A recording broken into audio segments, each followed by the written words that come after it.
can see the monitor, right? Yeah, that place is huge. It's gigantic, right? Yeah. So, any of my other cats coming in here? No, No? That'll be the second. Second wave.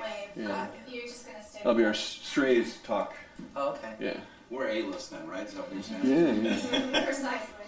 We're running out of I time. don't. It wasn't up to me. Just so you know. We're rolling stone. All right. My we're drummer good. gets really uptight about these kinds of things. Oh, all right. First of all, you guys all seem like you guys are already friendly with each other. How close have you guys been over the years? When did you guys meet? How'd this all kind of come together? Even before Lollapalooza, were you guys hanging out, or? We've known We've each known other for quite some time, before yeah. we were even signed. Yeah, and Undergone Perry already. asked our previous band, Rage Against the Machine, to play Lollapalooza, the side stage, in 1992. So it's we have Lollapalooza in the veins. I only know them from being a fan of all the bands, so I'd like to say I've been living in one of your guys' garages for the past 5 years.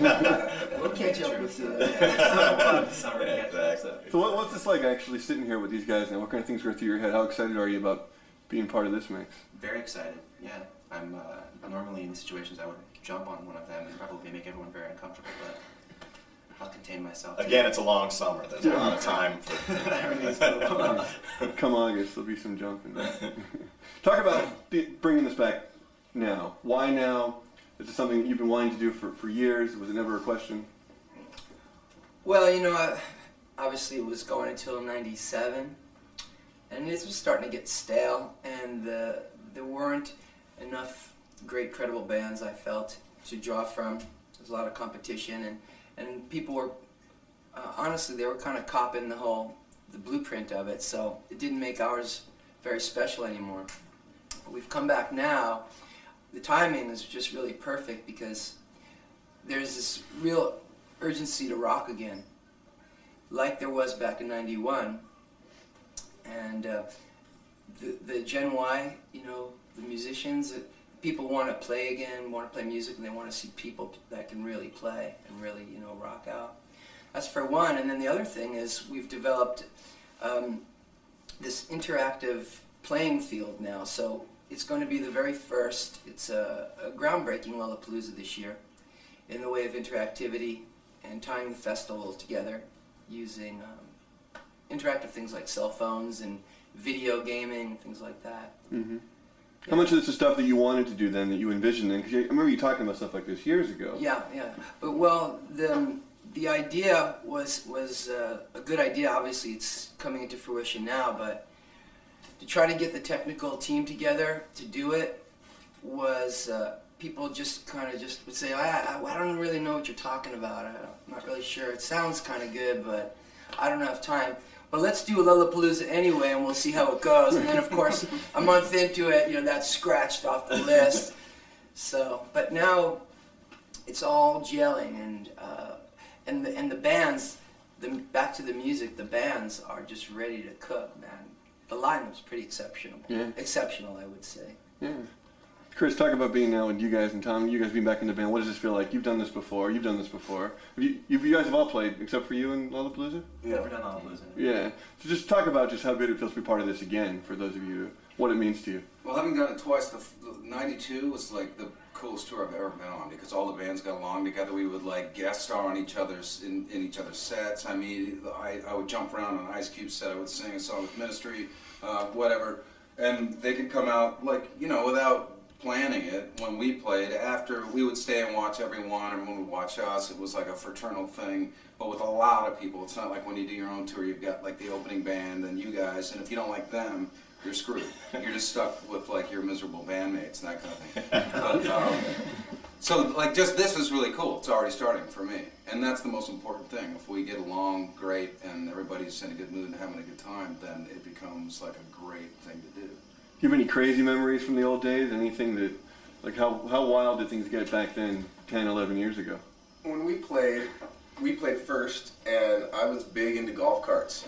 And so it became like this sort of a crazy golf cart summer for me. I have to be honest with you, I loved the music and I would always check the bands, but then I was always looking for golf carts. And so I've heard that the level of golf carts has gone way up in the last Timmy in the past has set land speed records in several southern states with golf carts. I got a feeling that some of those are going to be shredded this summer. Yeah. Wow. And how great is it for Audioslave to be seen now this summer? You guys have been developing a bigger fan base based on the past, but now to be known as who you are now. What are you looking forward to? Well, when Lollapalooza first came out, it was by far the most important concert tour to ever go across America. It broke down barriers between genres. There was 9 Inch Nails and Ice Cube on the same stage, and nothing like that had ever happened before. We take for granted now that kids can be fans of metal and alternative music and hip-hop, but that did not exist before Lollapalooza, and it really brought together cutting-edge bands and a lot of big ideas too. There's like a political concourse you could check out. You could become educated or join organizations. And now in this time where I think there's a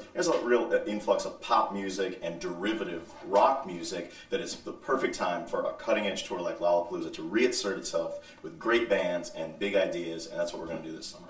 I think it's always good to try to mix it up. I mean, I remember it was just before the first Lollapalooza where I think I was watching Monterey Pops or something, the footage, and it was the Who, and then it went into Otis Redding, and to me it's like that made perfect sense. It was great, and Otis Redding had as much rock energy as all of the Who. And and I was thinking, why can't you do that now? And there's no can't, it's just that nobody thinks of it. Mm-hmm. And in '92 to see Ice Cube get up and get like 20,000 white kids jumping up and down to do every single word to his raps. That was the same thing. That was awesome. Mm-hmm, mm-hmm. And it can't. But somebody has to have the idea. Somebody has to make it happen. Because for some reason, it's not the norm. Certainly. We take it for granted now, but Lollapalooza introduced to America Pearl Jam, Rage Against the Machine, Tool, 9 Inch Nails, Smashing Pumpkins, Primus. Yeah, Fishbone. I mean, it's all the bands that mattered, for an entire decade. Their first major exposure was via Lollapalooza. Mm-hmm. And one of the things that's very exciting about this year is not only is there a great rocking party on the main stage of these bands here, and Queens of the Stone Age, Perfect Circle's playing some shows, the Donnas, Cold, but the side stage as well. I mean, there are bands on that stage who we're going to be talking about 10 years from now. So. Yeah. Hey, you guys give us some of those names so we'll be able to use it if you guys are talking about them. Yeah. What bands are you proudest of having touring with you? On second stage? Yeah. I'm looking forward to hanging out with the Distillers, because I just was hanging out with Brody, and she seems like she's a pretty wild girl, but sweet, deep sweetness. And the Superstars of Belly Dance. Yeah. These ladies come out of Turkey, but they're accompanied by electronic break beats, and this Turkish singer who's like the ace Turkish singer out of Turkey. And then you. There's some. I got a list too. I'm really looking forward to the Mooney Suzuki, who are phenomenal rockers, and the Music, which is great. They're really great. And Burning Brides, who Audioslave toured with around the US. Yeah. They're great.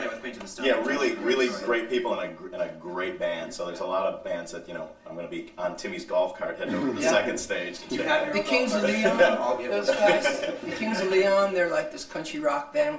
I like country rock. I always loved the Allman Brothers and Leon Russell. So I'm looking forward to them. And this new group, Rooney. Mm-hmm. It's supposed to be sexy and hot young guys, so ought to draw some girls. Yeah. What do you take away from these guys? What kind of experience? Do you look up to them in certain ways? How excited are you about spending so much time with them? Absolutely. I mean, it's going to be the biggest thing is just to go out and play music, like we've been saying, and watching bands who you enjoy and respect does wonders for your own art as well, because it pushes you in good ways, to try and do better and do more and stuff. So, but a lot of these bands I haven't seen as well. I've seen Audioslave once. I've seen Jane's Addiction many times. Very excited to see them. Queens of the Stone Age, I'm a big fan of. I've actually never seen Jurassic 5 play before, or the Donnas. Mm-hmm. So actually, most of these bands I've never been able to watch. So it's going to be really inspiring, very inspiring summer. And luckily, we're writing a record right now, so I get to go and I'll be side of the stage the Distiller, A minor. It's going to be really cool. Looking forward to it. How much is awareness and spreading awareness important with something like this, besides just the rock and roll? You touched on it before, but is that really in the back of your mind as something that the whole time that you were thinking about? Yeah, I mean that's one of the things that really impressed me when I went to Lollapalooza initially was the how it went beyond the music and was about ideas as well. And this year, in addition to the interconnectivity of the concert, there's going to be an Axis of Justice tent at the Lollapalooza as well, where there will be local grassroots political organizations for kids to check out, get educated, become involved, and because there are a lot of young people out there that really want to be involved and they don't know how to plug in or connect, and so we hope to build a bridge between fans of music, bands who care, and grassroots political organizations who can help them do something about it. What have you guys learned about the road? You guys have been on the road for years and years and years. How have things changed for you guys in terms of knowing what you want, knowing how to be comfortable, knowing how to have fun? You guys just put into words your life now on the road, how it was different from, say, 8 years ago or so. I don't get loaded. I used to get loaded non-stop, and it's hard. It makes everything hard. And you don't have that much fun. So, like, now I do it sober, and it's way more fun. That's, like, the main change for me. You know what's sick too is the guys in Queens of the Stone Age were talking about the dudes in Incubus, and they were saying how great they were to tour with and be around, and that's why they wanted to come out on this tour, and that means a lot when you go out on the road and have people around you that are cool and that you hear are very cool, It gets lonely out there. So it is, like he was saying before, it is important to be out with bands whose company you enjoy, because otherwise it can get kind of desolate. You have your tour bus. Hopefully your best friends are in the band with you, but sometimes you have to branch out from that. And a lot of times you don't have the means to get out in your own car and drive somewhere or get on a bike or something like that and just go right down the street and check stuff out. So your company is more important than people sort of, pay in mind. So it's going to be really cool. We have a lot to choose from. Lollapalooza is like for the bands, it's kind of like a rock and roll summer camp, where we've got a lot of friends and there's great music and there's countless diversions, and for bands, it's selfishly, it's something that's so great to play. In addition to for people who come and get to sort of look into the world, but you get to see great music. Hopefully as it goes along, there'll be some interconnectivity between the bands as well. We'll be like playing together and stuff. And yeah. I've got Lush products for these guys. You know what Lush is? Canada. Yeah. I'm gonna dip them out. What's that? Cosmetic Lad, man. Oh, That's I'm gonna jeez. get that for you. I got. You know Lush products? No, still lost. Plug them in. Well, what I did was I contacted this this company. They put together lotion and shampoo and everything, and I decked you guys all out, so you at least have a nice clean. Scented, clean summer camp. We'll be well oiled with It's expensive little creams throughout the summer. extras, And then the other tip is never have the party in your room. Yeah. Yeah. Interconnectivity is good, but Exactly. you want good creams and lotions, you want the party to be somewhere else. Like Creams and connecting in lotions, someone never else's party. suite. Yeah. Side stage Cosmetic band's Lab. great because they'll have a party. I mean, Oh, yeah. they're looking to like hang out, and so Right. Yeah. We should come into their parties all greased up and like low. Exactly. Pretty Pair of roads. slippers. And the one thing that Lollapalooza has always done, and Perry's always done, is create an atmosphere where it's a great time for the artists involved. Like we've toured in Australia together, and it's like every night off there was always something, some amazing new event that you never would have thought of occurs. And so for the bands, that's really cool too. Looking forward to that. How proud are you, Perry, just of what you've created? Hearing all these wonderful things about Lollapalooza, and coming back to the fact that this was all your vision originally. Well, that's true, but their mothers and fathers should take all the credit. I'm just lucky enough to be hanging out with them, and I'm smart enough to see some talent. But it's pretty easy when you have such talented people. Your party's gonna sound pretty good. You gotta go to it. Would you ever sit back and just think? I'm sure you have plenty of time to think about what you've kind of done with this, and just kind of the way you kind of changed the shape of music over the last 10, 12 years. Well, yeah, I am proud of that part of it, but I would say that it all boils to the music. If the music isn't there, then it's a hollow event. So the first thing is, if you know that it's gonna lift you to that moment, like you said at Monterey. Right. The reason that one cat was matching the other cat is because all those great musicians were there, and you had to rise to that occasion. So that's what you look for. And honestly, look for some sexy guys to make the girls happy.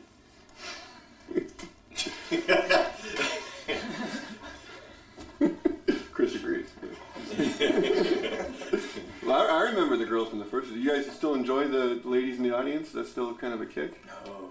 But for Yeah, us, all because new for us. yeah, for us, because in Rage Against the Machine, I don't think we, you know, like the male to female ratio was somewhat different than it's going to be at this year's Lollapalooza. So we too, it's going to be interesting and new and bizarre. That's where you can give them some Sweaty tips. dudes is all we've seen for years, man. You can give them some tips on the lady admiration, right? You gotta learn how to grind with your guitar. Hopefully there'll be a reality TV show of like grinding guitar lessons, man. There we go. There we go. I think all the ladies of rock are going to turn you out on this tour, Tom. I think so. And just lastly, we get something about Incubus, just going towards the next album too. Just how do you see your band kind of evolving over the summer with this, and what your kind of stuff you're writing? Well, we've had there's been a few changes that have gone on in the band. We have a new bass player, which is actually very exciting for us because the individual in the band was in a band that we all love and respect. Can you say his name? The Roots, yeah. I was like sitting on But there he is! Oh, really? From the Roots, right on. Ben Kenny from the Roots is playing. He was actually playing guitar in the Roots, and he played bass in the Roots for a while too. But his heart, I think, was in rock music, and he's brought to our band like this freshness, like almost like we started over again. It's amazing. So we're in a really cool, fun spot right now, and we're really looking forward to playing new material. We're going to try and learn our old songs again because we haven't played them in a long time. So it's going to be really interesting. We don't really know how it's going to turn out, but I'm sure we'll have fun. So you're gonna write new People like it. songs? Oh yeah, I mean that's what we've been doing for the past like 4 or 5 months. So this summer we'll have our little mobile Pro Tools unit, with us. So Oh, you are? yeah, you guys should. We're gonna have one too. Really? Yeah, one of the things we have is backstage. We have a jam room. We always jam before we Oh, do so the we're show. gonna set. Yeah, oh, we're that's gonna cool. set up some Pro Tools, and we're Yeah. hoping that we all just can step. Well, it's gonna happen anyway. Usually the drummers are the first. Like you go in there to get warmed up, and somebody else's drummer's on Steve's kit always. Everybody in a band is a drummer in denial. Yeah. Exactly. Yeah. And lastly, we'll finish up. I just wanted any surprises we look forward to, any special guests. You guys are friends with everyone. I know other bands are always coming out to see you guys. Could people look forward to surprises at shows and guest artists, or? You don't want to give up on a surprise or it's not a surprise. Exactly. Everybody look forward to many, many surprises. But we'll tell you one thing. This individual is a very special guest. There we go. Great. You guys are great. Thank you very much. Thank you very much. Now we stay or go?